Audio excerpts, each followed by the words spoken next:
తన సోదరిని సమయానికి పరీక్షా కేంద్రానికి చేర్చేందుకు ఎవరూ ఊహించని సాహసమే చేశాడు ఓ సోదరుడు.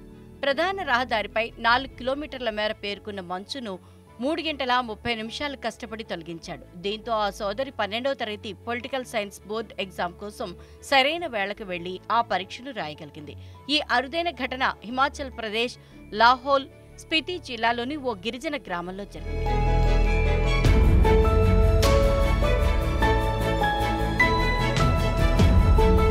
జిల్లాలో గత 3 రోజులుగా ఎడతెరిపి లేకుండా మంచు కురుస్తోంది.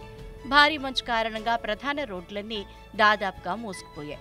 ప్రస్తుతం హిమాచల్ ప్రదేశ్లో ఇంటర్మీడియట్ బోర్డు పరీక్షలు జరుగుతున్నాయి. దీంతో మంచులోనే పరీక్షా కేంద్రాలకు వెళ్లి పరీక్షలు రాయాల్సి వస్తోంది. జిల్లాలోని గిరిజన ప్రాంతాల విద్యార్థులకు ఇది పెద్ద సవాల్గా మారింది.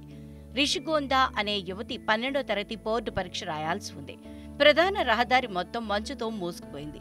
ఇది గమనించిన రిషిగోందా సోదరుడు పవన్ తన సోదరుడిని తన వెనకాల ఉండాల్సిందిగా కోరాడు. తానామె ముందు ఉండి మోకాలి లోతు పేరుకున్న మంచును అతి కష్టం మీద తొలగించుకుంటూ తన సోదరికి బాట వేశాడు. అలా 1 కాదు 2 కాదు, ఏకంగా 4 కిలోమీటర్లు ప్రధాన రహదారి పొడవునా పేరుకుపోయిన మంచును 3 గంటల 30 నిమిషాల పాటు కష్టపడి క్లియర్ చేశాడు. దీంతో ఆ సోదరి సమయానికి పరీక్షా కేంద్రానికి చేరుకుని పొలిటికల్ సైన్స్ పరీక్ష రాసింది.